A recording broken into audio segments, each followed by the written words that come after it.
beaucoup de chanteurs, j'ai découvert Giulio Caccini par son Amarilli mia bella que l'on trouve dans un des volumes des Arie Antiche. J'avais 12 ans et j'ai tout de suite adoré la pièce. J'ai donc voulu en découvrir plus et me suis plongé dans ces nuove musiche sans jamais trop parvenir à en ressortir.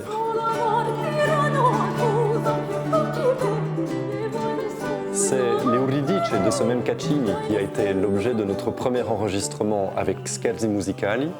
Et aujourd'hui, une quinzaine d'années plus tard, nous avons voulu nous consacrer à ces madrigaux.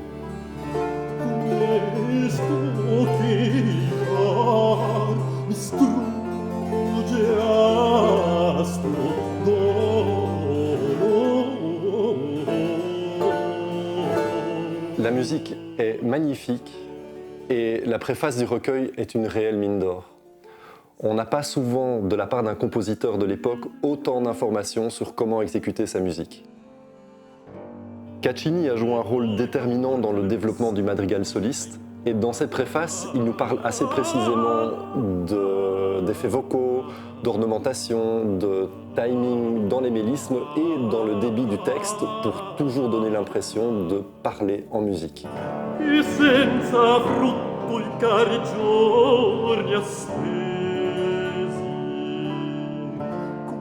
Mia vita in porto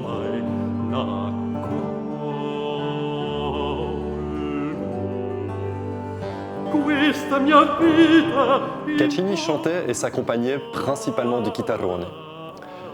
Il avait l'âme d'un pédagogue et avait parmi ses élèves ses 2 filles et son fils.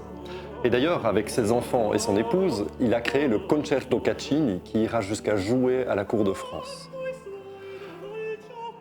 Il nous a semblé intéressant d'évoquer ce Concerto Caccini et d'inviter plusieurs chanteurs et chanteuses à incarner chacun des membres de cette famille.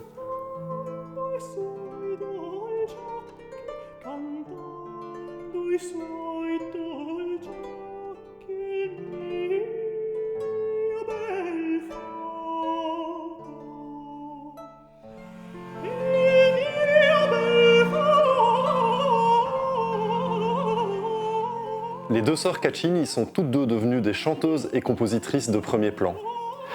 Il nous reste très peu de Settimia, beaucoup plus de Francesca, dont d'ailleurs le premier opéra écrit par une femme, et tout ce qu'on connaît d'elle vaut vraiment le détour.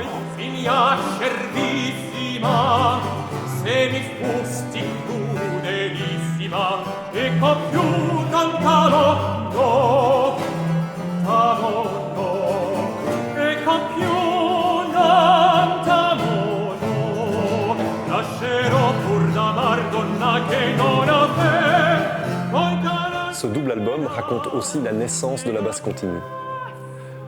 On a connu autour de 1600 le développement de nouveaux instruments spécifiquement pour accompagner le chant. Leur morphologie n'a pas été d'emblée celle qui s'est stabilisée au XVIIe siècle, et il y a bien eu une première génération qu'on a tendance à oublier.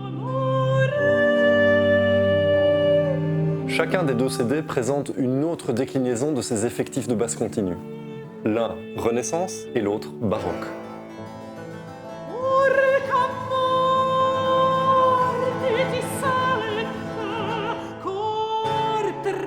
Quelques-uns de nos instruments ont été spécifiquement construits pour cet enregistrement sur base de récentes recherches. Je pense notamment à la guitare italienne en forme de luth ou au théorbe avant qu'on y tende un second manche pour les longues basses.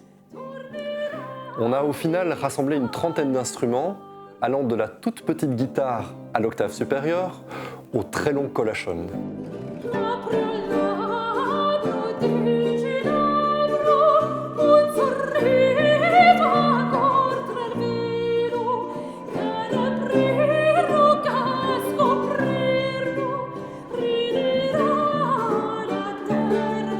Giulio Caccini est aussi et surtout connu pour son Ave Maria, qu'il n'a bien entendu jamais écrit.